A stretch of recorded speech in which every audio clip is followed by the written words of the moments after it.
You're listening to the Asia Geopolitics podcast. I'm your host, Katie Putz, coming to you from a very rainy and humid Washington, D.C.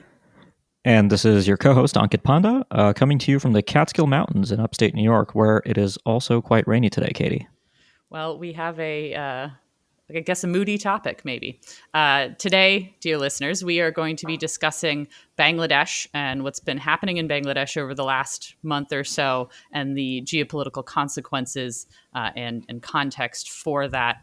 I'm going to give a little bit of a rundown of what's happened. We've been covering this since sort of these protests started in early July. We have some journalists in Bangladesh who have been filing some really great reports from there, as well as our usual wonderful writers here at the Diplomat. But in early July, university students in Bangladesh took to the streets primarily to protest a recent reinstatement of a quota system for government jobs. It had been abolished in 2018 after a series of protests that year. Under that quota system, 56% of entry-level government positions were reserved for specific classes of people, and the largest quota was 30% for the children and grandchildren of 1971 freedom fighters, which was not everybody in Bangladesh. Not everybody could qualify under that quota. So there's a lot of frustration in Bangladesh because of this quota. A lot of university students, even with a good education, couldn't get good government jobs. This quota, critics said, sort of also served to prioritize those with close ties to the Awami League, which is led by Prime Minister Sheikh Hasina, who has recently resigned and fled the country. Back in 2018, Hasina had supported the demands of protesters to abolish the quota system, but this time around, she really dismissed the protesters. On July 14th, she made a comment which I think ended up being sort of the nail in the coffin. It really inflamed the movement. She questioned why they had so much resentment towards freedom fighters, and she called them razakars, which I have since learned is a pejorative term in Bangladesh. It refers to people who supported the Pakistani military during the Bangladesh Independence War in 1971. The student protesters sort of seized upon the term, and some of the chants that came out after that, one of which I do want to repeat, which is, "Who am I? Who are you? Razakar, Razakar. Who said that? Who said that? Autocrat, autocrat." And the protest movement quickly sort of morphed into more than being about this quota and being about Bangladesh's democracy, about autocracy, about Sheikh Hasina's control of the country. And so that the protests continued in mid-July. There was a government crackdown on the protests. The early reports, 6 students had been killed earlier in July, and then over one weekend in mid-July, 200 people were reportedly killed. That number the following weekend escalated to 400. We don't know exactly how many because a lot of this is dependent on hospital counts. Not everybody's taken to a hospital. Either way, by August, really the death knell had been sounded. On August 5th, Sheikh Hasina fled the country as protesters stormed her residence, and it really brought an abrupt end to her 15 years in power. For listeners who maybe don't follow Bangladeshi politics, they had an election in January. She was reelected in January, and now she's out. She has fled to India. I'm not certain if she's gone on to a third country yet, but is probably looking for options. And obviously, this has serious consequences for Bangladesh domestically, but there are some really interesting geopolitical angles for us to explore. Ankit, do you want to sort of start diving into the geopolitical aspects of this? Yeah, no, thanks, Katie. That was a really helpful rundown of what we've been seeing. I think with the change in government and particularly Hasina's departure, I think a lot of comparisons are being drawn to the Arab Spring. We've already started seeing some in Chinese state media allude to color revolutions, implying that what has taken place in Bangladesh might be the machinations of the United States. India, of course, is the obvious country to take a particular interest, given India's traditional support of the Awami League and Sheikh Hasina. New Delhi has basically seen the Awami League as a stabilizing force, and particularly treated the Awami League as something, as potentially the only thing that stands between Bangladesh remaining somewhat secular, even if it does so under an autocratic leader, versus becoming potentially more Islamist in character, which India views as a potential security threat. Meanwhile, I think if you look at what's being said in the Indian press, there's quite a bit of paranoia really seems like the right word about whether this was orchestrated by Pakistani intelligence or Chinese intelligence or even the United States in some cases. There's a lot of anxiety about attacks on Bangladesh's substantial Hindu minority. There's about 14 to 15 million Hindu citizens of Bangladesh that have been perceived to be particularly aligned with the Awami League. But there's been a fair degree of misinformation as well in the Indian press, sort of emphasizing these kinds of attacks. And so the geopolitical implications of this, I think, will become known in the coming months and weeks. It's very difficult to sort of tell at this inflection point. I think the place to maybe start our discussion, Katie, is just talking about stability, right? So as you noted, Sheikh Hasina's fled the country just a few days before we were recording this podcast.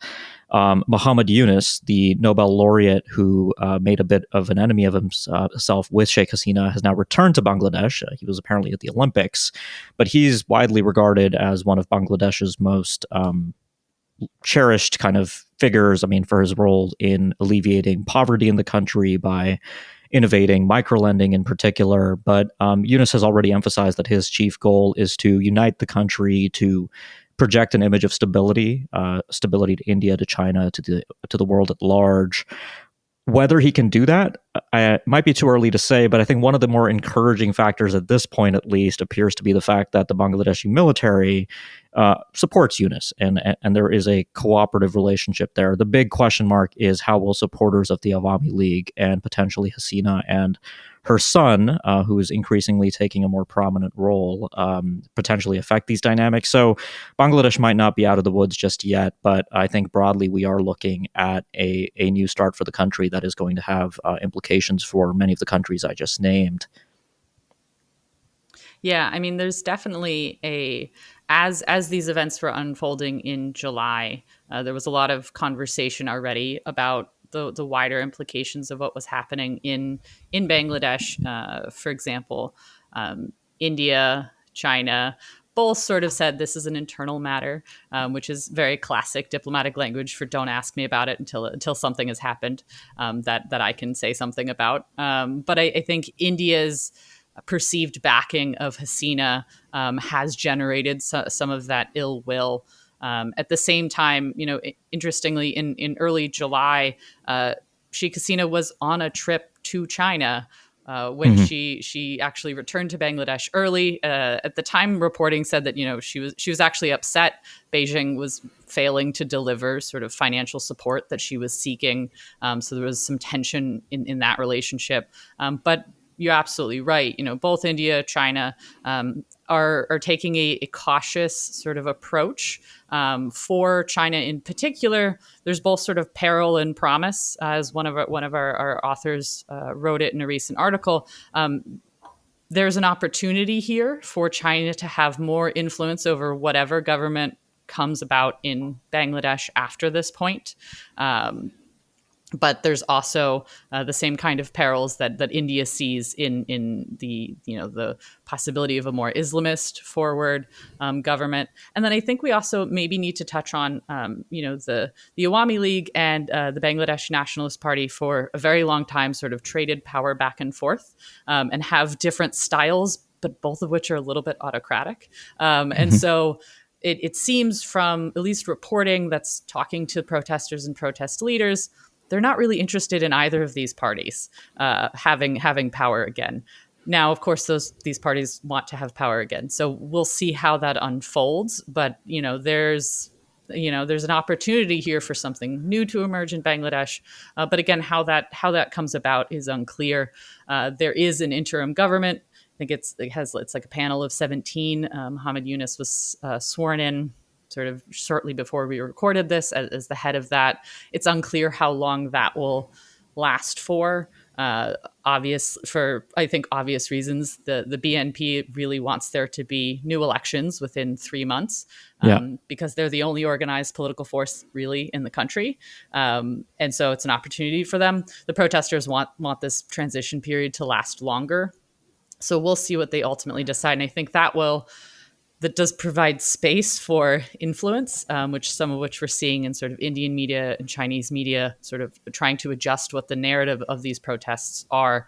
I do think it is always important to go back to the reality that these protests started because of domestic issues in Bangladesh. They have international implications, but I always cringe when sort of the misinformation and disinformation efforts really steal the what is the word I'm looking for? The agency of the protesters who sort Exactly. of came out to protest these things. Obviously, there's room for influence and nudging at the corners, but at the core of this is something that the Bangladeshi youth wanted and pushed for. Yeah, I mean, the South Asia, I think, is no stranger to conspiratorial thinking. Anytime we see these kinds of major political movements, the color revolution logic that's so popular in China, Russia, and other places does seem to also permeate. And so I think we're seeing a little bit of this in India. I think one of the big questions for India is going to be the question of border security, right? So there are sort of domestic Indian dynamics here that are particularly interesting, right? The Indian state of West Bengal, just adjacent to Bangladesh, is controlled by Mamata Banerjee, who's not had a great relationship with Narendra Modi and the BJP. She's implied since the crisis broke out and Hasina left Bangladesh that she will comply with New Delhi, the central government, in sort of ensuring that the border can be tightened. But the other thing that's going to be sort of a flashpoint internally in India's decision making is going to be, will Narendra Modi decide and the BJP that India has an obligation to protect Bangladesh's Hindu minority, and will that sort of result in selective entry of refugees into India? I don't know just yet. I think it's still early days, but some of these issues are already becoming flashpoints in the Indian discussion about what New Delhi ought to be doing about this particular situation. Right. I think for India too. I think. The last half decade, I would say, in the region has been really disconcerting. If you look at Pakistan, Nepal, now Bangladesh, Sri Lanka, the Maldives, India's neighborhood has been no stranger to these kinds of domestic political crises, really evolving in ways that end up having national security implications for New Delhi. And I think Bangladesh is going to be really, really acute in that sense. It's a hugely populous country with a long history with India, and I think that's really going to be an important challenge. All right, Katie, I think we'll leave it there today, given all the uncertainties that we've identified. We'll probably return to this topic soon. I want to thank our listeners for listening as always, and make sure you subscribe so you can keep up with future episodes of the podcast. And if you have been a subscriber for a while, but you haven't yet left us a review, please do that anywhere you get your shows. We really do appreciate that. Like we said, this was a fairly short episode, but we will be back to take a look at Bangladesh and what comes next. Thanks for listening.